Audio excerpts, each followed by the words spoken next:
Can everybody hear me okay?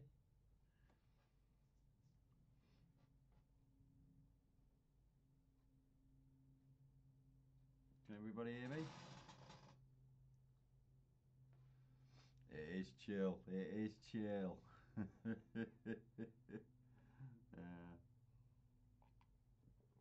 JD Honey. Very, very, very chill. Evening Paul, evening Martin. Mr. Robinson, Gavin, Stephen, Matt, Nuffs, Gareth, Joe, Ben from our virtual academy. Ben, if you just refresh your chat, mate, you should find you've got a blue wrench now, mate. So you'll be able to post links and that. Yeah, do you like it? Look at that. The top of my head's a bit shiny though. No sound. No sound. Is that better? Can you hear me now? Can you hear me now? That's it. Awesome. What about now? Is it a bit quiet, or is it still?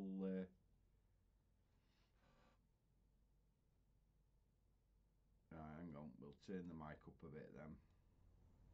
How about that? Is that better?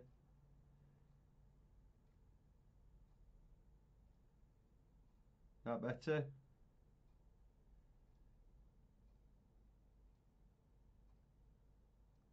Awesome. Let's turn it up a bit more then. Turn it up a bit more. Is that better?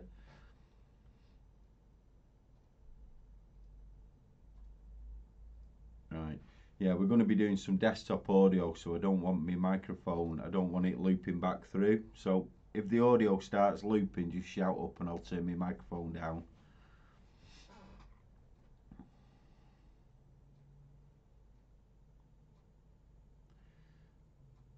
Awesome.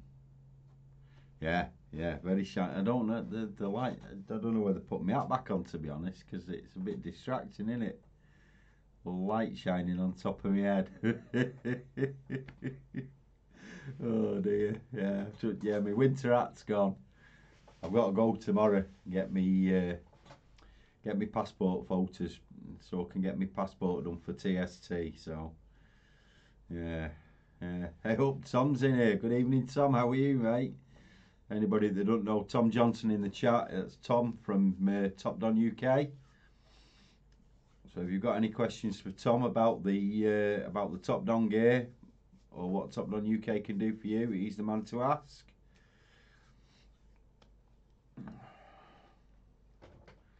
Awesome. Right, so without further ado, you don't need to look at me for now.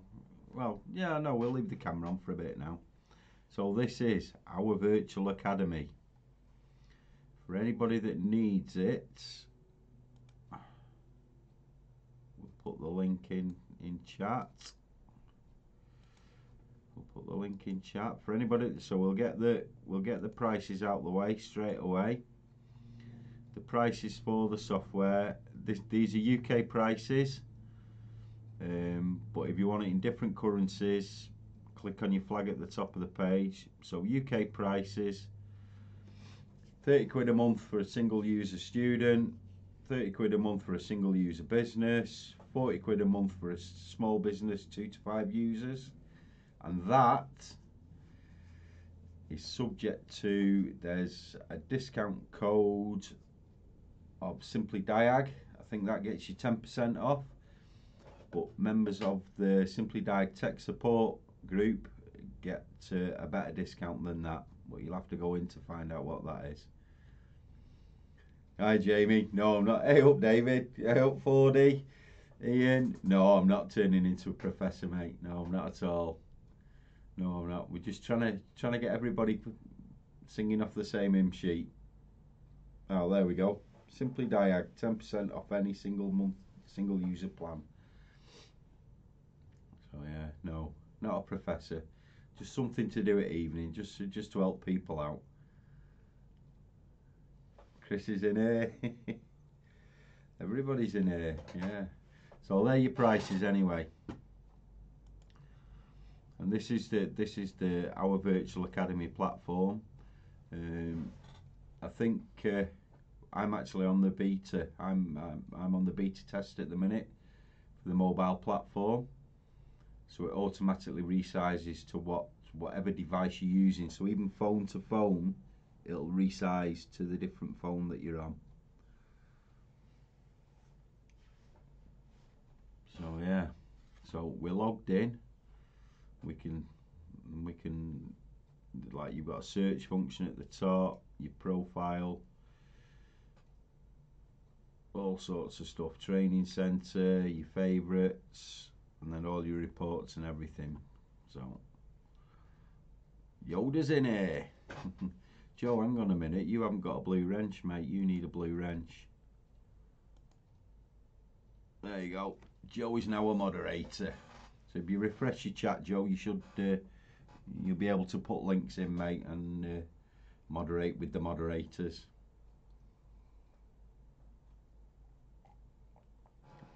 There we go. Hey up, Mark's in it. Hey up, Solid. How are we, dude? This fine and sunny day. I tell you what, it's absolutely Baltic in here. I've got the heated floor on. I've got fire on behind me on 2 bars, and I'm about 16 layers, and I'm still cold. But hey ho. Mike's in here. Awesome.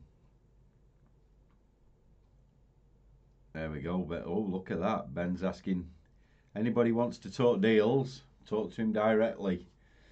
Message him, email him, and he'll see what he can do. Wyatt's on here. Good evening, Wyatt. How are you?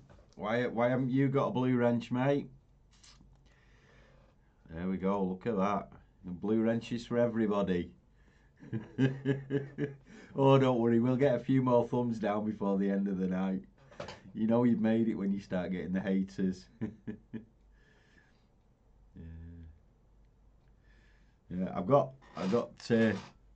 JD Honey on the go, and then I've got a flask full of coffee right next to me. Stevie, do you want? Oh, mate, yeah. Blue wrenches for it. Go on, Steve can have a moderator as well. For anybody that doesn't know, Krypton Garage is the Sage of Scotland. Stevie P, Mr. Patterson himself. If he doesn't know it, it ain't worth knowing. There you go, Stevie. You refresh your chat, mate, and it'll be there for you. It's like Christmas. We're giving out presents to everybody. Yeah. While we're on, don't forget this at the bottom of the screen. Support me. PayPal. PayPal.me/Simply Diagnostics. All donations gratefully received. Super chats gratefully received. Yeah, Marty, good lad you are, mate. Yeah. All donations gratefully received towards the Staten Island Express. Right, so this is it. Our virtual academy. It is. Keith, hey up, Keith. Good evening, Keith. Keith, this would be awesome for you. This would, mate. You'll love this. Modular training. Let's start training. Let's have a look. Chris, you haven't got any drinking issues, mate. You can't drink. Full stop. Poor lad missed a day. So we've got all sorts of different stuff, all in different chapters. No, Pete, you've not missed out, mate. So we've got engine management, diesel, petrol, generic sensors and actuators, fundamentals, electrics, scopes, measurement, vehicle electrics, multiplexing, engine mechanical diagnosis, HVAC, air conditioning, hybrid and electrics, chassis, braking, wheels and tyres. So on each one of these, let's just pick something dead easy. Electrics, let's have a look at the fundamentals. Well, let's just go fundamentals. Let's see. View all fundamentals. Electrics, oscilloscopes and measurements. Chip, hey up Kev, good evening. Carson's in here. Setty's in here. You are live, mate. Yeah. So let's go for electrics. I'll tell you what, let's turn that camera off because you don't really need to look at me, do you?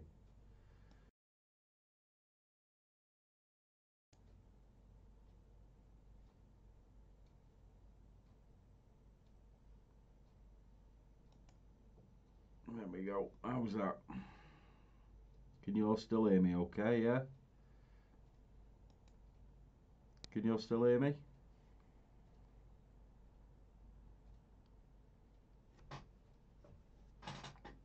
Right, so let's have a look here. Fundamentals of electrics. Essential electrical skills. You can see there we've got 23 videos and it takes you 1 hour and 29 minutes.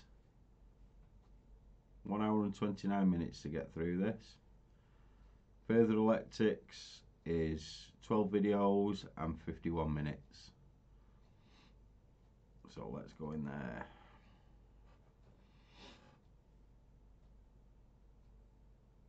And bearing in mind this is a new account. This is a demo account that I've been given by OVA. And you can see everything's modular, so we've got introduction, voltage, current, resistance, type of circuit. Well, there we go, you can read it.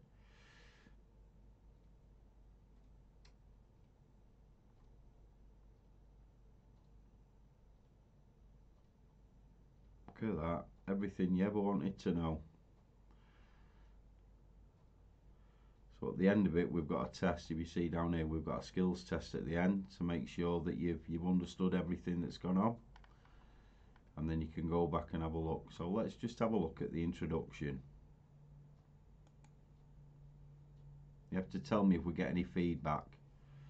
Got a note section here that you can put the notes on. Electrics is a pretty misunderstood subject in the motor industry. And I think that if you're anything like me, the desktop audio, you're probably used to analysing things through your sense of touch, through your sense of feel, through the sound of something, and you know, it's those sorts of skills that allow you to diagnose mechanical issues. He's a good-looking lad, that Ben, isn't but he? The issue with electrics is that these skills create not that many benefits. In fact, if you carry out some electrical diagnosis through feel, it's not going to be long until you develop a serious stutter, or dare I say it, worse. What I want to do is build up your mental picture of electricity. What voltage is, what current is, and what resistance is. Because once you've got a strong mental picture of what electrics is, it makes the subject a whole lot easier. Now, to develop your mental picture, we might start off in a strange place, but trust me, we'll get there soon enough. Okay, so first of all, think about any material, also known as matter. For example, wood, plastic, steel. Now they're all made up of elements which are joined together in the correct proportions. You're bound to have seen a periodic table. Well, the periodic table shows all the elements, and these elements are the building blocks of everything around us. Now, there's an individual flavour of atom for every one of these elements. They're all different. So, all elements have their own atoms. So copper has got its own atom, same as oxygen, same as silicon. Some elements are conductors, and they can easily allow the flow of electricity through them. Some are insulators, and it's extremely hard for electricity to flow through these. And finally, some are semiconductors. This means that they can be altered to behave as insulators at times and as conductors at times. Copper is an excellent conductor. It's not as good as silver, that's the very best, but it's a very good conductor nonetheless, and it's also relatively inexpensive when you compare it to silver, awesome. Which is why... Awesome. Yeah, it is. That's the electrons, that's the Van de Graaff effect, that, isn't it? Yeah, it is. Can you all still hear me okay?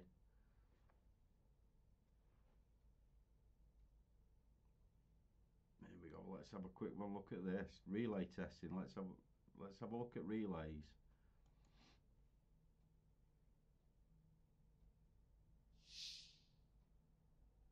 Relays are a very common item which are used extensively throughout the motor industry. As they are so common, they are an essential component to understand. We're now going to have a look at a circuit incorporating the use of a relay. The circuit shows a 12-volt battery. We've got the positive side of the circuit. Is the video over audio here. okay though? And you'll see we've got these two wires here. And this is the relay itself. Inside it is a winding, and when current travels through the winding, it generates a magnetic field. And that magnetic field pulls the internal switch into the closed position. Therefore, this winding is the resistance in the branch of the parallel circuit, and it is controlled by a switch, which could be either a control unit or a low current switch, and then the current path travels back to the negative side or the earth side of the battery. You can see there's an ammeter in series with this branch of the circuit. This is there to enable you to see how much current is traveling through that branch of the circuit. So that side would be classed as the low current side of the circuit. The high current side of the circuit is this branch, which is the side of the circuit which is being switched by the relay. So when the relay is energized, good evening, the switch James. inside the relay closes, and it's going to allow a high current to be able to travel through to whatever the high current consumer is. And a blue wrench for travel James. back to the negative side of the battery. So let's now simulate it operating. Now this could be a very small, little, delicate switch which only needs to be able to withstand the amount of current required to allow the relay to switch the high current part of the circuit. This could be found on the dashboard, for example, or perhaps be a transistor inside a control unit. You are special, mate. Quick question for you. Which one of the two graphics shown has got the low current side of the circuit highlighted? Hey, Manuel.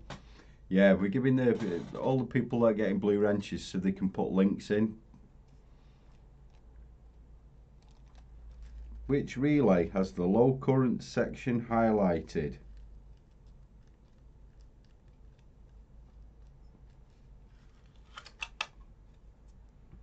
There you go. Question for the audience. Which relay has the low current section highlighted? This one? Or this one?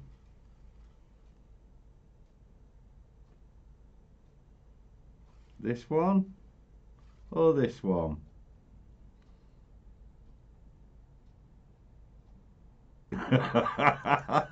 That's right. Great. Yay! Okay, so let's power this circuit up.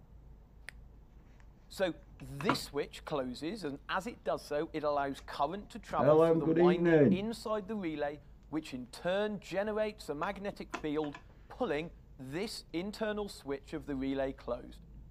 You can see, as soon as it has pulled the switch over, it is allowing current to travel through the high current lamp, allowing it to illuminate. Have you not seen Lucy's channel, LM Auto Repairs? Go and give him a follow on YouTube. What's the point of using a relay? It's like the European version of Ivan. Fixes everything the lad does. Don't like to have high current travelling through them. Yeah, it causes them to burn out, or it would make them very expensive to manufacture. In addition, if you want a high current to be able to travel through a switch, it would need to be quite big and bulky, whereas a car designer might want to use a tiny, delicate little switch on the dashboard of a car. Or she may want to use a control unit to operate a consumer. Yeah, so this is just some of the awesome stuff here. This is Ohm's law, wiring batteries into Watt's law, skills test. Does anybody want to do a test? Do you want to do a test, everybody? Let's do the test.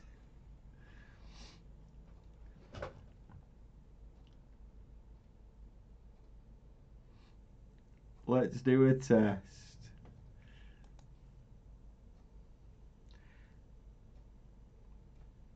Take a look at the circuit shown. Assuming there are no faults with this circuit, roughly what would the screen of the voltmeter be displaying?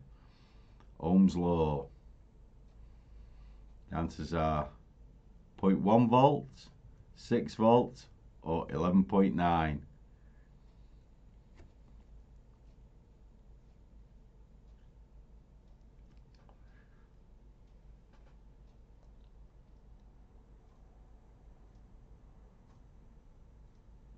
.1 volt, 6 volts, 11.9.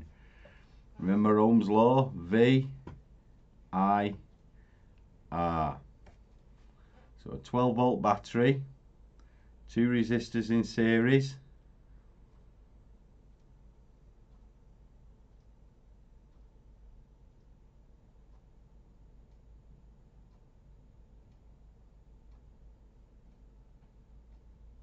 And look where the probes are.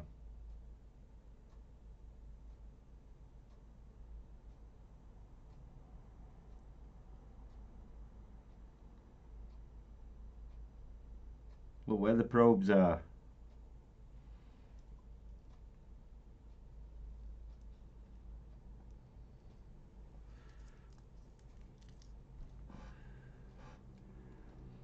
A, B or C?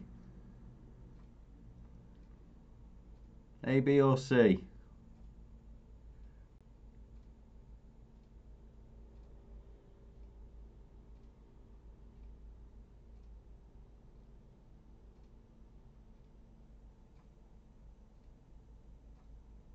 Five, four, three, two, one.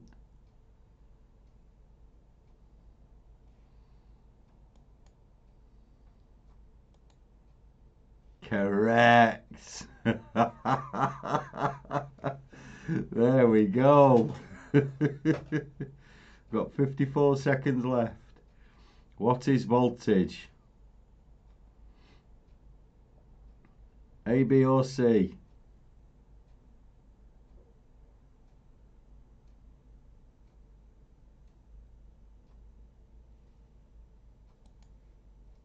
Correct.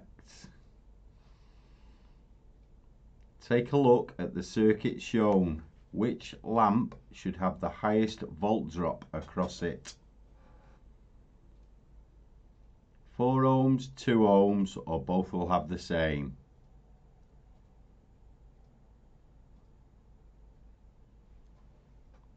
Keith, you're dead right. There is no wrong. There is only a lesson learned. We're all going for A. Going for A? Correct. What are insulators? Materials which prevent the flow, materials which allow the electrons to flow, or one with a lot of writing?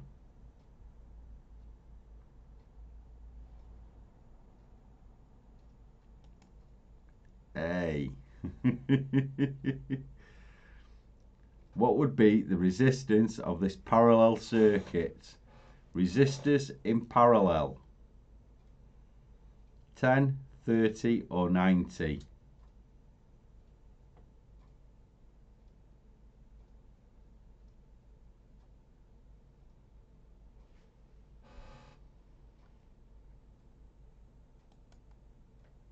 Correct. Right, that's it. That's enough of that. You guys are all too good. Right, let's have a look at something else. There is a trend, yeah. Let's have a look at... let's have a look at something really cool. Let's have a look at aircon.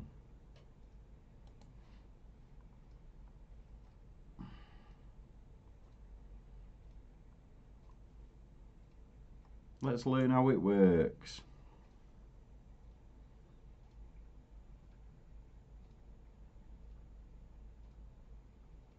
The cycle explained. Let's have a look at this. What did Russell say? A again. He's getting a ruler. Ross, good lad.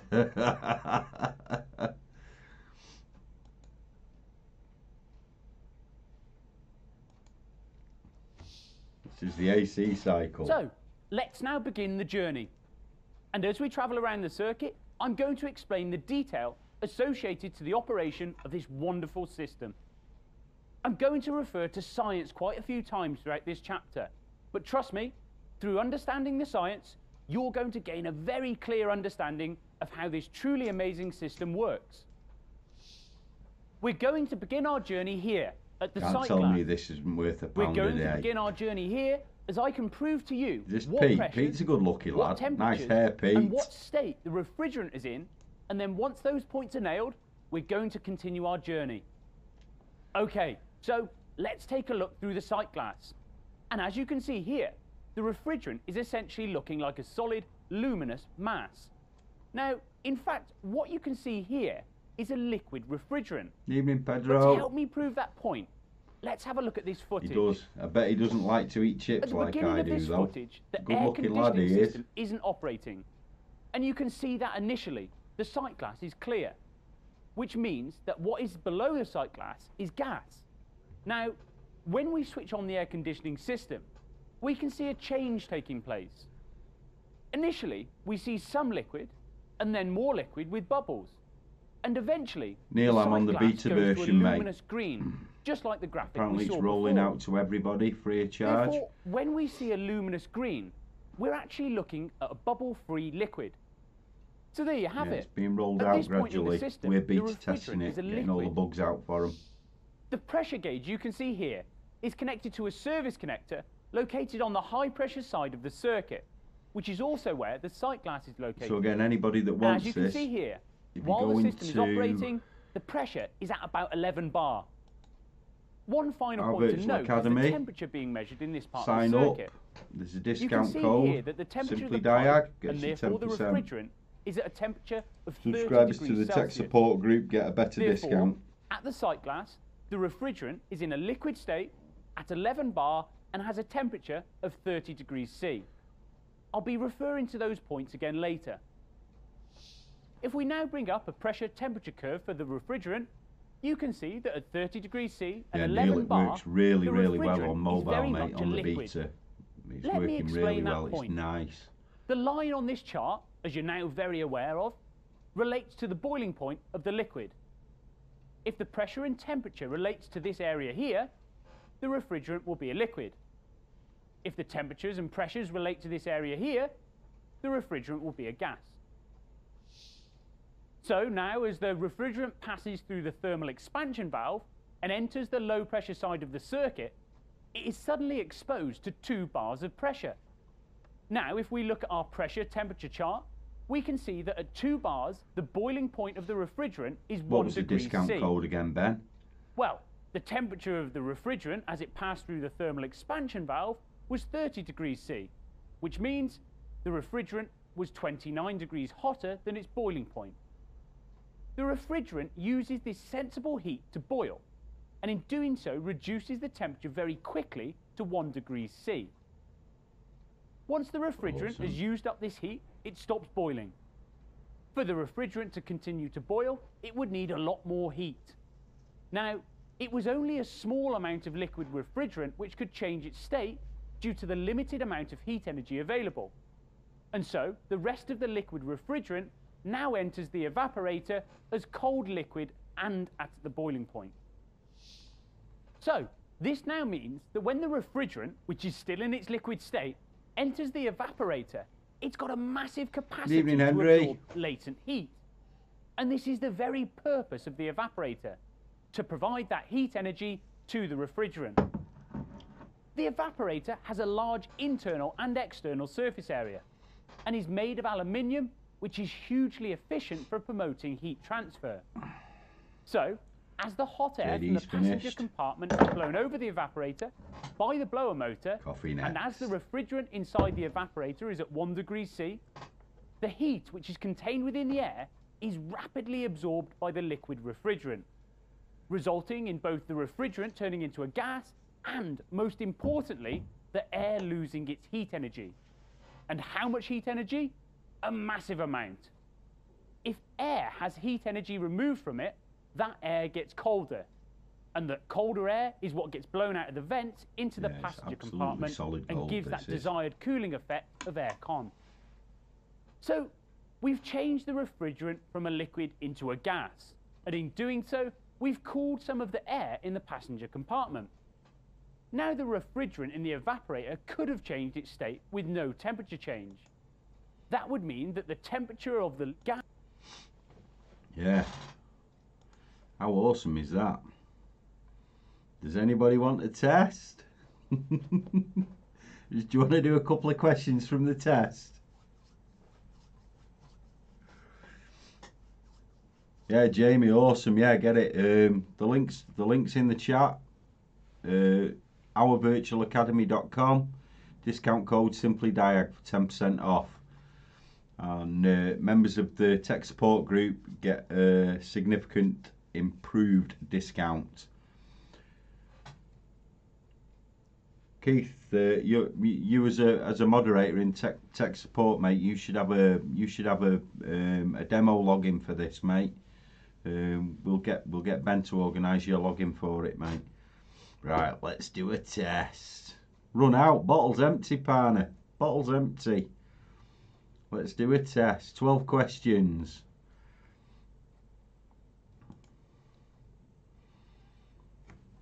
There we go. In regard to the air conditioning condenser, which of the following statements is true? Good lad, Paul. Refrigerant enters as a high pressure, high temp liquid and leaves as a high pressure, cooler liquid.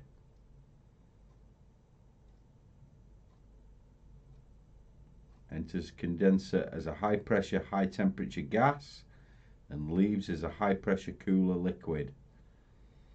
Or high pressure, high temperature gas and leaves as a high pressure, cooler gas.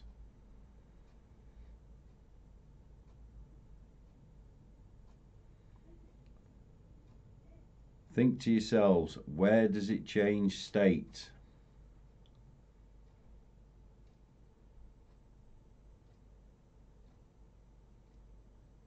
Didn't press anything. We run out of time. No.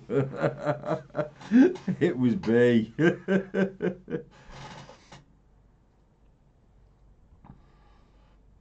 Right.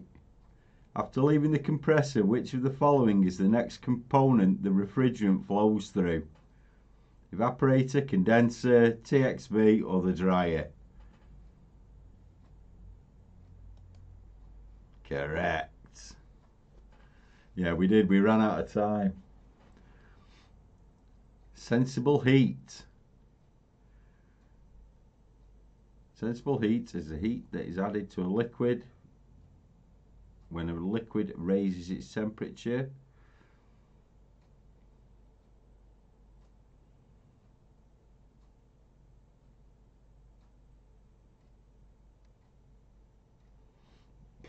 So what we said, where are we going for B? We've got a B, an A, or a C. B, A, or C?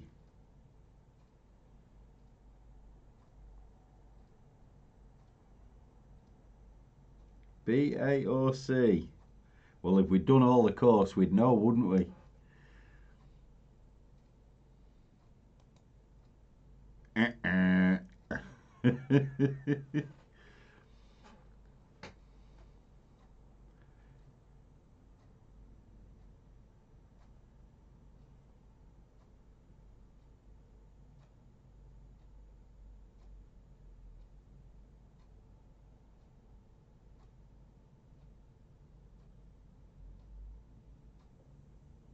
A, B, or C?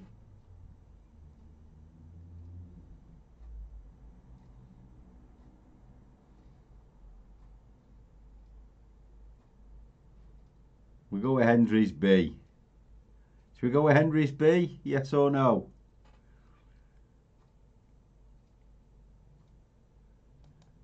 Yay! Hendry wins. We're not going to spoil it all for you. Ooh. Let's have a look at Let's have a look at braking.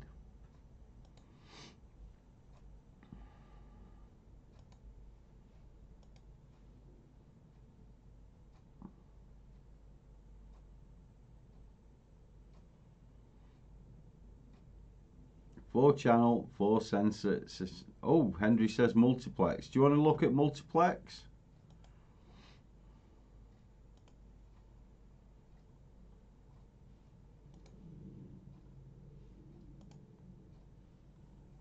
Let's have a look at some multiplexing then. Types of multiplex systems, 33 minutes. So we've got most, SENT. Ooh. Let's have a look at some SENT stuff. Single edge nibble transmission.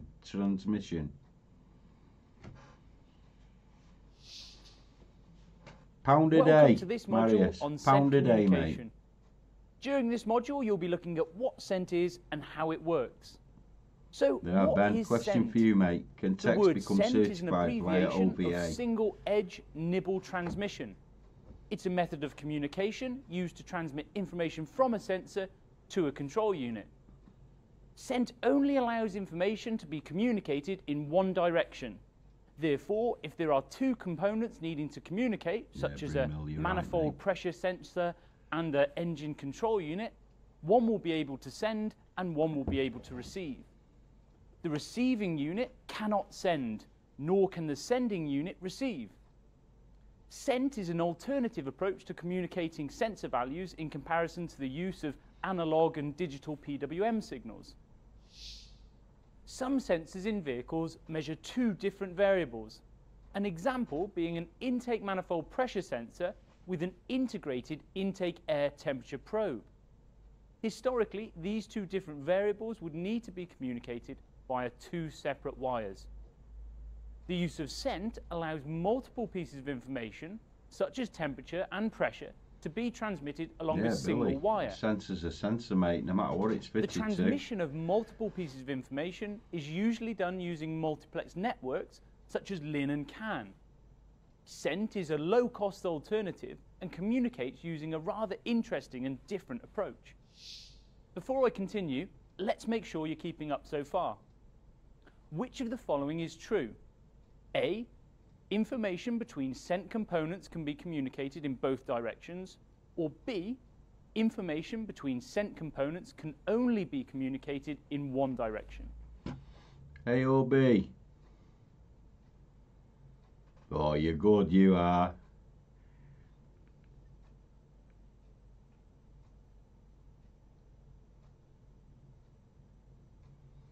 Cheers, Lewis. That's right.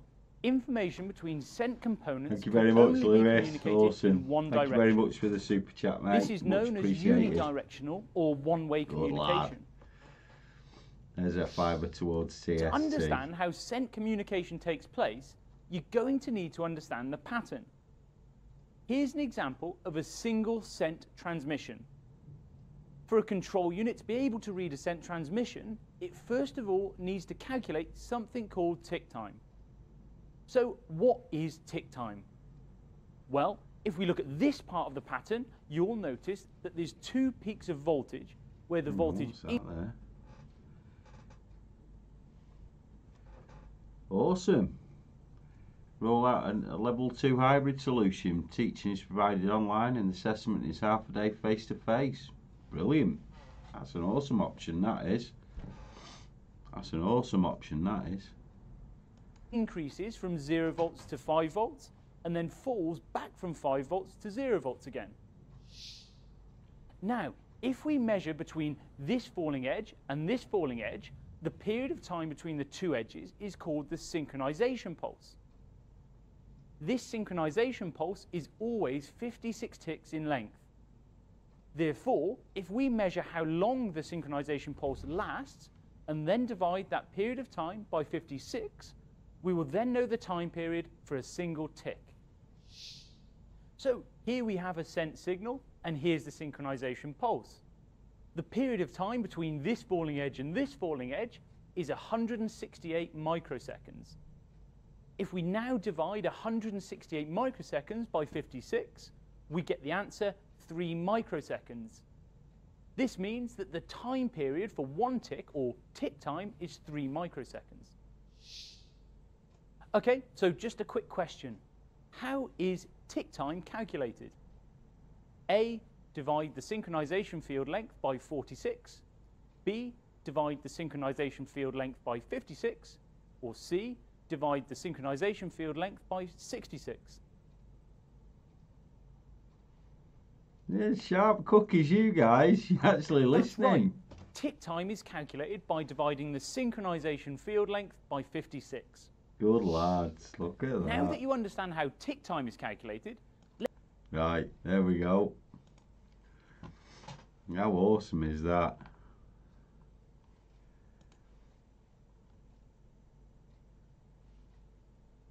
How awesome is that? Let's have a look. What else is in here? What's in that one? Oh, I see. That's the chapter heading. Right.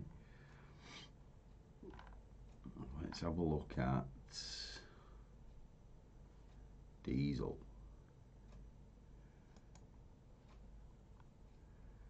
Diesel components, diesel diagnostics.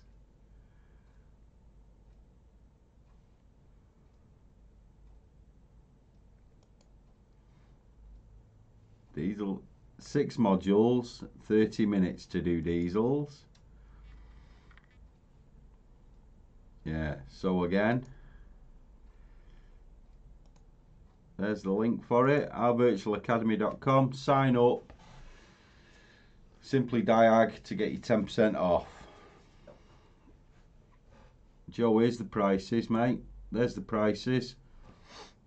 So the student one, 30 quid a month. Single user business, 30 quid a month. 2 to 5 users, 40 quid a month. 6 to 10 users, 70 quid a month. Or, if you fancy haggling, a custom plan.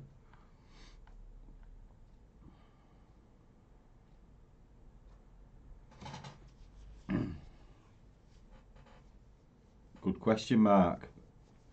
Good question. Dan's in the house. Dan, what have you missed? You've missed everything, mate. We've done SENT, we've done aircom, we've done basic electrics, we've done series and parallel resistance, we've done volt drop.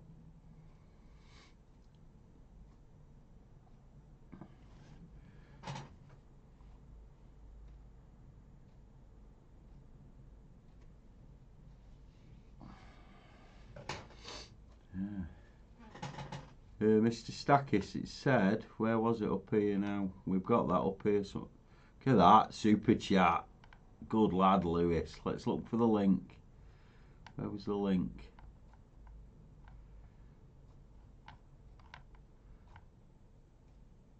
Oh, it's further up.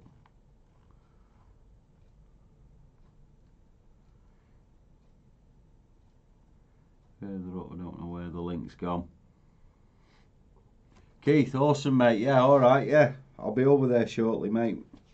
We've been on for 44 minutes, so another 15 minutes, and I'll be over, mate. Yeah, anybody that doesn't know, L1 Automotive Diagnostics, Keith Perkins. Jump over onto his YouTube channel. Give him a subscribe. Same with Diagnose Dan. Same with Mark at Solid Diagnostics, Joe V for Vauxhall. Most of the blue wrenches in here have got their own YouTube channels. Follow the link, give them a good subscribe. It'd be awesome.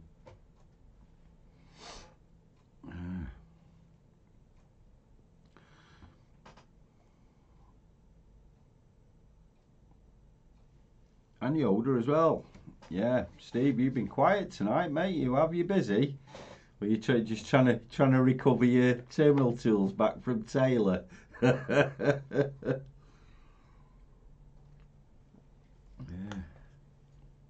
So what we can do the end test first if you want to see how good we are, or we can just have a look.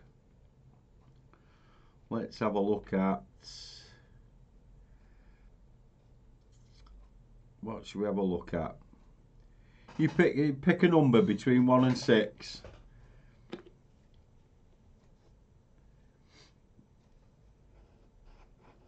Pick a number between 1 and 6.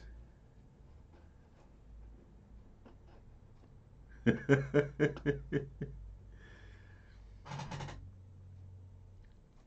we've got 2 7s, 2 7s, there's a couple of 6s. Right, let's do a 6 then. Let's do a 6. See how good we are. We've got to get all 6 right. This chapter is a series of multiple choice.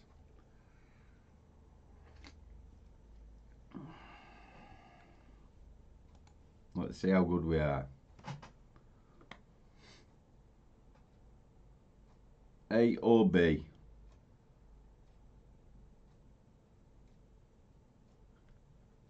A or B?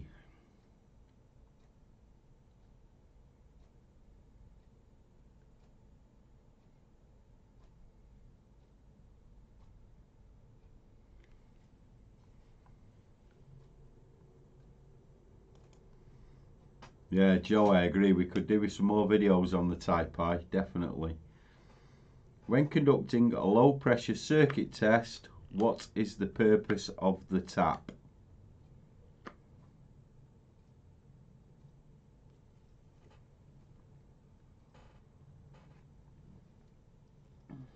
A, B or C?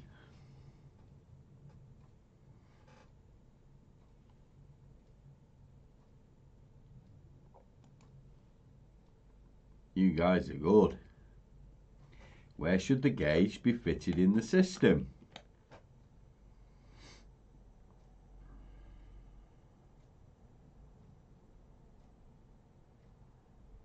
A, B or C?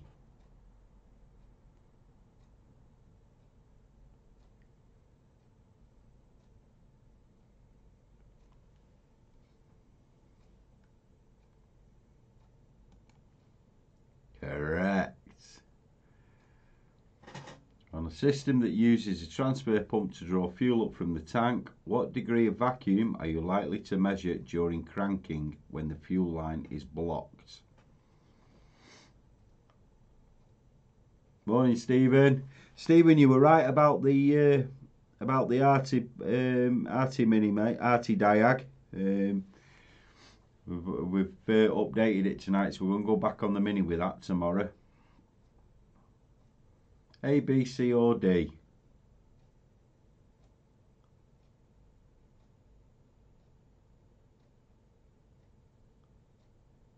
Got D's, more D's than anything.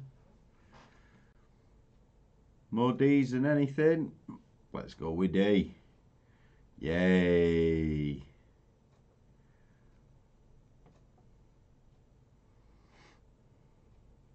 What is the purpose of the low pressure supply test?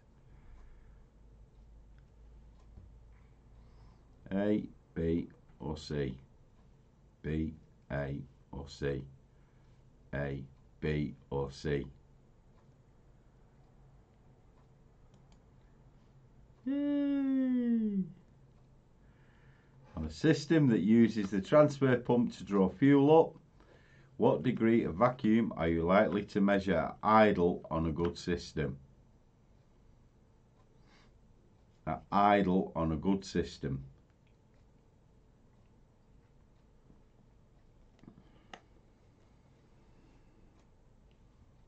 A, D, B, C, B, A.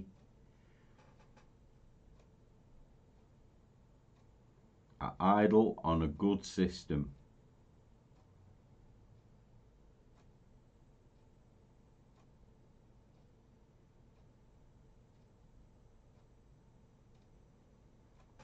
Majority rules, B.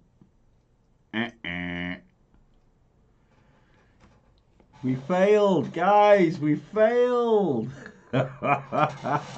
We should have watched the videos.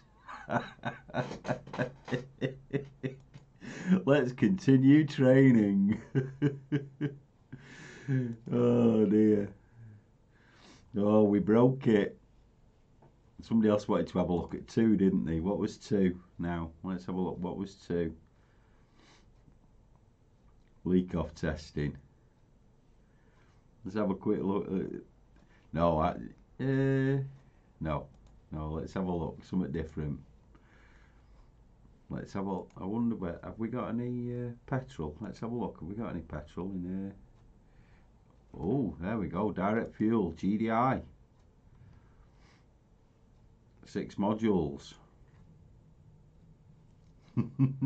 But Ben, if we'd watched all the video, we'd have got that right. I'm sure we would. No toaster, Dan. Let's have a look at. Anybody want to look at Piezos? Should we have a look at some Piezo? Yes.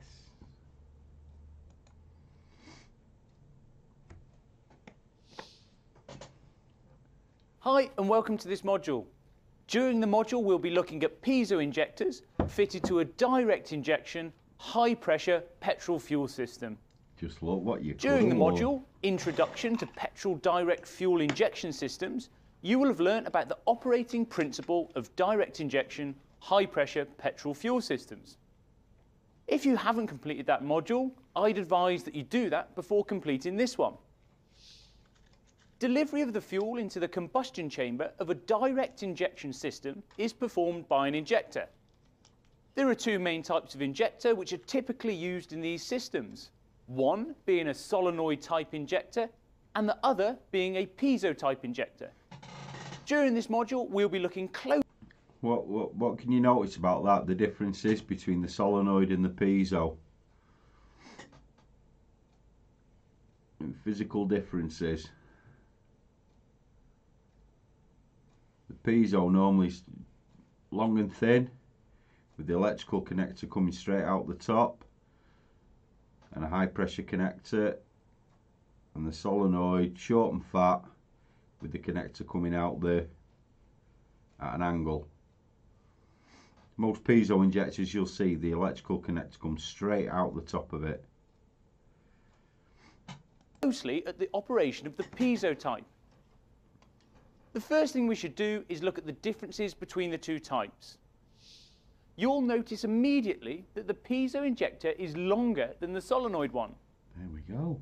Piezo injectors typically have a long metal body, whereas the solenoid injectors typically have a shorter and slightly wider metal body.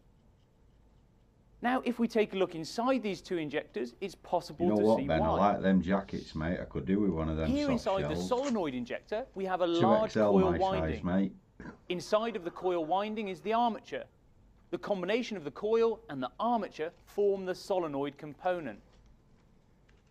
Now, if we look inside the piezo type injector, what we see is a very different type of component. The component is made up of a stack of discs. The stack of discs are contained inside the metal cage you can see here in the image. So now let's go into some detail about how this stack of discs is able to control the quantity of fuel being injected into the cylinder. The discs which make up the stack are made of a piezo ceramic material. You don't get anything if you don't The ask us. operating principle of a piezo-based material is that it will distort when a current is applied to it. In the case of the piezo ceramic discs, they'll expand and increase in height. As you can see in the image, the discs are arranged in series and they're wired up in parallel. They're wired up in parallel to give a large amount of expansion. So here we have the piezo element that's fitted inside the injector. The discs are arranged one on top of another inside this component. When this is connected to a high voltage circuit, the whole element will expand. The movement is so small you'd struggle to see it by eye. So for that reason, we're going to display its expansion by measuring it using a DTI gauge. Now let's look at the units this is measuring in.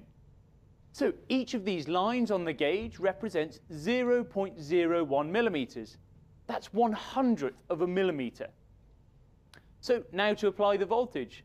To do this, I'm using an insulation resistance tester. This type of meter is capable of outputting high voltages. These high voltages are usually used to test the insulation resistance of components. The meter allows me to select different voltage ranges. The lowest range I'm able to select is 500 volts. Now, 500 volts is higher than the voltage that would normally be applied to the injector. But for the purpose of this demonstration, it'll be fine. Because what I want you to be able to see is that if we put a really high voltage across this component, it will expand. So I'll connect the two leads of the meter, which in this case is acting as our power supply, to the corresponding terminals of the piezo element. Now, as I press the test button on the meter, 500 volts is being applied to the stack of piezo ceramic discs. At the very same time, we can see that the needle on the gauge moves around. The needle on the gauge moved around because the piezo ceramic discs have expanded, which in turn caused the whole element to increase in length. Now, as you've already seen, when an injector is supplied with power, current will flow through the discs, and this causes the whole stack to expand. The expanded stack will act upon the pintle. Awesome. Right, we're not going to give you too much. Right, let's have a look at this. Now, let's go to chapter menu, return to courses. Let's have a look here. There's a search button here. I want to see what this does. Broomhill, yeah, this is the beta version, mate.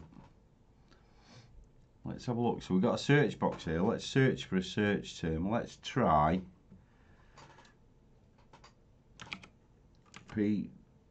oh, wrong one. No, what have I done here?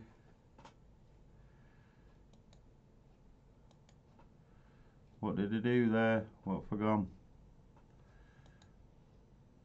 Where have I gone there? What have I done? Have I printed something? Let's go back to where we were. Right. Let's go. P W. Oh, I thought I'd dropped the stream then. Eric, good evening. How are we? Wow, the main man's in the house, Eric. Good evening, Eric. Great to see you here, mate. I've got to put my camera back on for this. Thanks for watching. Eric from South Main in the house, everybody. PWM, let's search this. Oof, no thanks. PWM, look at this here. It's highlighted up, so this is everywhere where PWM goes in. Let's have a look at PWM.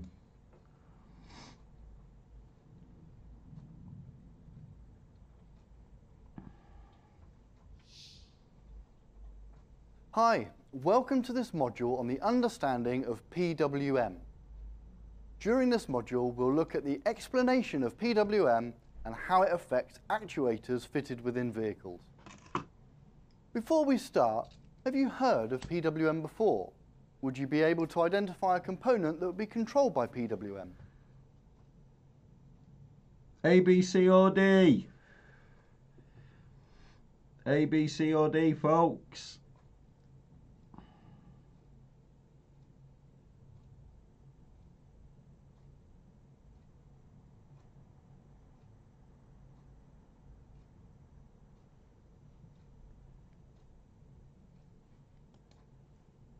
Yes, exactly. Well done. Yay. It's the motorized throttle valve which is controlled by PWM, as the other components are sensors rather than actuators, and PWM is used to control things that do work.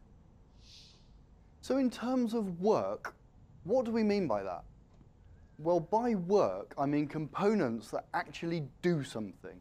We win. As a general Did we get a rule, prize? they'll be controlled by battery voltage rather than 5 volts like sensors We tend to. need a prize. And they will either move, make a noise, Yeah, or you might heat have to up. mix the answers up, Ben. So what's PWM got to do with these components? Right. First, we need to understand what PWM actually stands for. PWM stands for pulse width modulation. This can be referred to as different names by manufacturers and component suppliers. Terms used as an alternative to PWM would include OCR, or open cycle ratio, CCR, closed cycle ratio. I had a good supper tonight though. I had camembert and chorizo tonight. It was lovely. Or on period. All of these terms are used throughout the industry, but as a whole, they mean the same thing, PWM. In terms of what it actually is, it's a way of being able to control current flow through a circuit or component. And this is done for several reasons, which would include current limitation to stop a circuit overheating, motor speed adjustment, solenoid position, online motor learning position, resource. It's absolutely brilliant. Ben, So if you want to contact Eric would be an awesome guy to trial this out, mate, on his channel. It'd be an awesome outlet for you to Let's have a look in more explore detail. the US market. Here we have a simple circuit containing a 12-volt power supply, a bulb, and a switch controlling the negative side of the bulb. And what we're going to do is measure the voltage directly after the bulb. So with the switch open and the bulb not illuminated, how many volts should be measured? With the switch open and the bulb not illuminated, how many volts should be measured?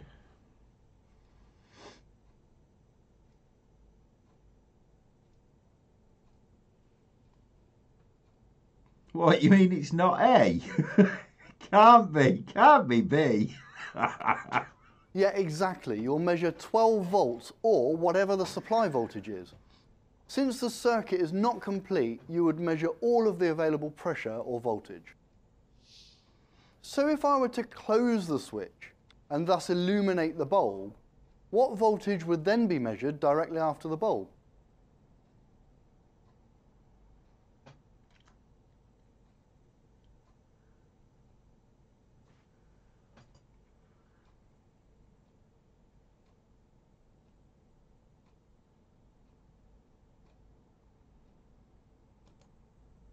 Yeah, exactly. Well done. The voltage after the last component in the circuit should always be 0 volts. Okay, so as a little recap, if we have the switch on the negative side of the bulb and then measure the voltage directly after the bulb, with it switched off, we'll see 12 volts. And with it switched on, we'll see 0 volts. It's very important that you understand this basic principle to be able to fully understand PWM. The reason for this is because if the switch was on the positive side of the bulb, and then we measured the voltage directly after the switch, we would see the complete opposite thing occur. We would see 12 volts with the bulb on and 0 volts with the bulb off. So let's do this and show you. If we fit the switch to the positive side, we can see 0 volts and the bulb is off. Turn the switch on and we can see 12 volts. Okay, so if we move the switch back to the negative side, as that's where most circuits are controlled on a vehicle, if we switch on the circuit, the bulb illuminates at full brightness. Rust Belt Electrics. But what if I didn't want the bulb Kirchhoff's at full law does brightness? not apply. What if I wanted it to be half its available brightness? How could this be achieved? Well, one way would to be using a resistor of the same value as the bulb wired in series. This would be a very good solution if I always wanted the bulb at that brightness. But I may want the bulb perhaps a third as bright, which would mean a different value of resistor. Or I may want the brightness to be truly variable from the bulb, from off right the way through to maximum brightness. Now I could use a variable resistor, but these are bulky, expensive, and tend to rely on some kind of physical input such as a human Eric, you want to adjust see the them. hybrid system. We'll have a Plus, look at the hybrid they can stuff wear now. out. The solution is electronic control via PWM. Yeah, they do, mate. I had a look cheap, at the hybrid stuff fully before I did my level 4 and EV. compact. It's really, So imagine really having good. control of the switch and switching it on and off at a set rate. So we'll do this at, say, once a second, i.e. 1 second off and 1 second on. Yeah, we'll have a look at In the terms of a prices next, percentage, mate, again, Dan. if we are off for the same amount of time as we're on, then we would be at 50% PWM, i.e. the bulb is being switched on for 50% of the total cycle of one off period and one complete on period. If we increase the frequency, i.e. if we switch the bulb on faster, let's say 10 times a second, the PWM duration would still be the same, i.e. 50% on and 50% off. It's just that we're doing it faster. At this rate of switching, we can still see the bulb flashing. So to stop being able to physically see the bulb flash, we need to increase the frequency beyond what can be seen by the human eye. So I'm going to choose a frequency of 100 times a second. So that here we can see the bulb has stopped flashing. If we look at the negative side of the wire on an oscilloscope, we can see that we're still at... That's it, you don't get to see it all. We've got to save something for the subscribers. Right, prices. So again, different, so, well, here we go, US prices.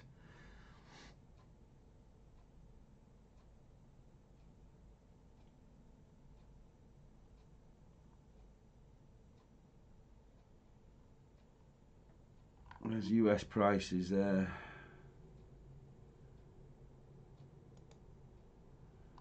Pricing, there we go, US. So US pricing, $40 for a single user, $60 for 2 to 5.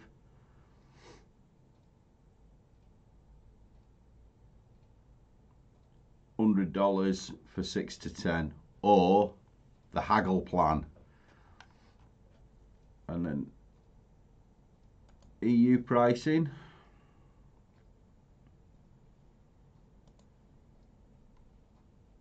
€40, €40, €50, €90.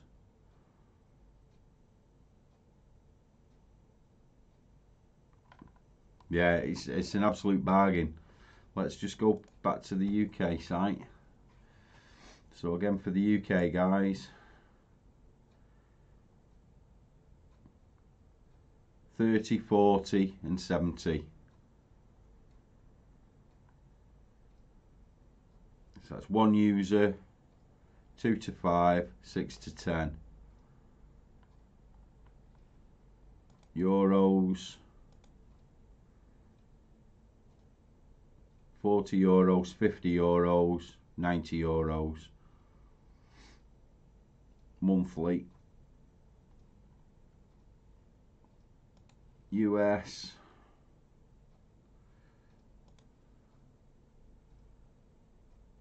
$40, $60, $99.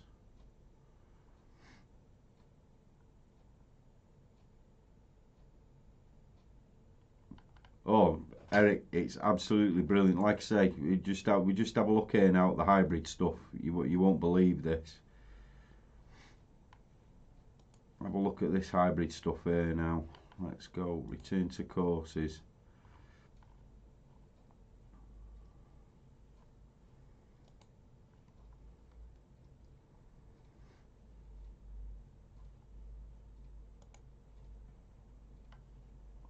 Right, so hybrid components, 13 modules.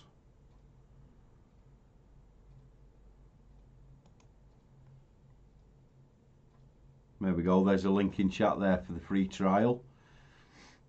Don't forget, if you're signing up for it, code SimplyDiag gets you 10%. If you're a member of the tech support group, there's a significantly improved discount offer in there. So this is hybrid components, system main relays, motor generators,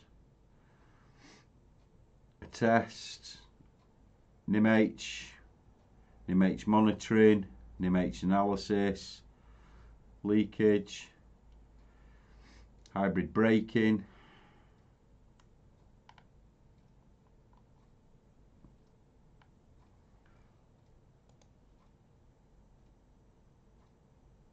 no, it's not. No, all the safety stuff's quite important. Hello and welcome to this chapter on system main relays. In this chapter, we'll explain what system main relays are, the common configurations of them, and how they work and why they are used. The system main relays, or SMRs as they're commonly referred to, may differ in appearance from model to model, but the function of the relays remains essentially the same across the vehicle park. There are a few differing configurations out there, and so as they are all high voltage components, no matter which hybrid car you're working on, they always need to be understood and treated with respect. The SMRs are usually located very close to the high voltage battery and often close to the service plug too. The SMRs can be standalone items, or they can be built into assemblies, often referred to as junction blocks or relay blocks.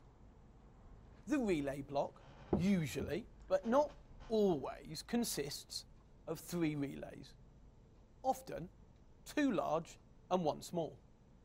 The 2 large relays connect the high voltage battery positive and the high voltage battery negative electrically to the inverter, and the third, smaller relay, often referred to as the new level pre-charge speed relay, boost, connects, in this case, the battery positive to the inverter via a resistor.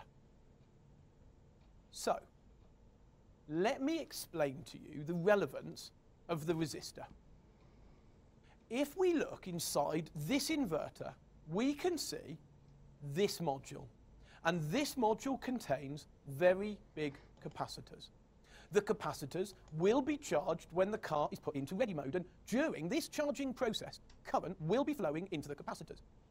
This means that if the 2 large relays were to be energized at the same time, a surge of current will flow across the that'd contact. be good for people with This where English isn't their first language. Arcing across the contacts, and this arcing will eventually erode the contacts, initially creating a resistance, but then ultimately creating a failure. So, to prevent this arcing, the relays are operated in a sequence. Firstly, the smaller pre-charge relay is energized at the same time. Catch you later, Eric. Thanks for dropping by, mate. Much appreciate it. This allows current to flow through the resistor and Good luck with into them the heads. capacitors in the inverter in a controlled manner. This resistor, We'll see you at TSC, mate, maybe. If not, I'll come see you, buy some ice cream in Ivoca. Into the capacitors, which minimises the arcing at the relay contacts. Okay, so what happens next? Well, a voltage sensor in the inverter monitors the voltage, and when the high voltage battery voltage is detected at the inverter, the main positive relay is engaged. And the right, so there we go, guys. Is de-energized and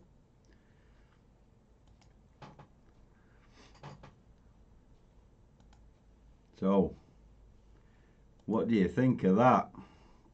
It's absolutely awesome, isn't it? It really is. It's absolutely mind-blowing, the amount of information that's in here. Absolutely awesome. You can't afford to not have this in your workshop. And again, for the prices, UK price, look at the 30 quid a month. It's £1 a day. It's £1 a day. And 10% off, so it's 90 pence a day plus the VAT. And 10% off simply Diag, or if you're a member of the Diag tech support group, you get a better discount than that. You can't afford to not have this on at least one PC, one person using it. You imagine if you've got like a level 2 apprentice, and you spend £1 a day on that guy, and he goes through every single chapter on this, it'd be awesome. What a technician he'd make. What a technician he'd make.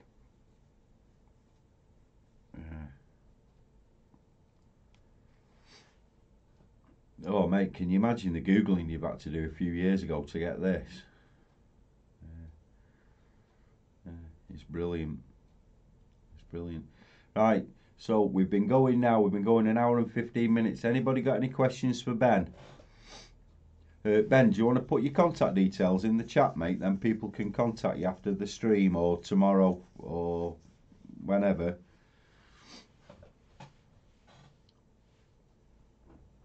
Yeah, I've got my level 5 IMI in Googling.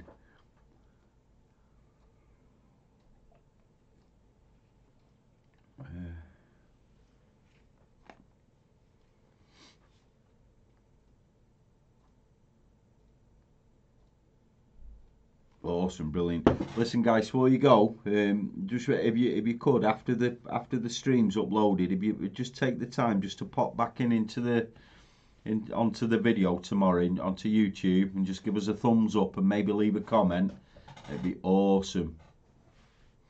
It'd be awesome. Let's get some thumbs up and some comments in on the video itself, and then that way, it'll get into more people's recommended playlists.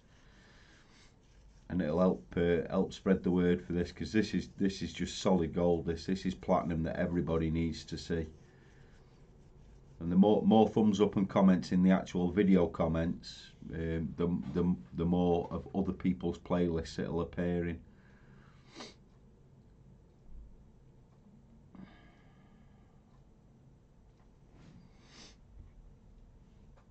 Brilliant. And then for anybody that's interested tonight, there's that again. And if you're interested in the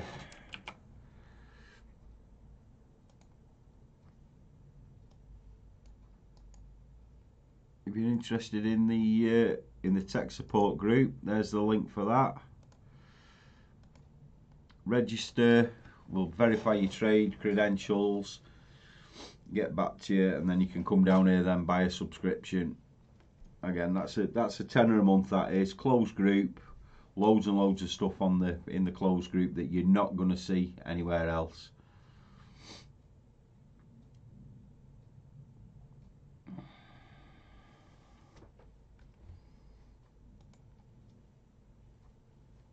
Yeah, right.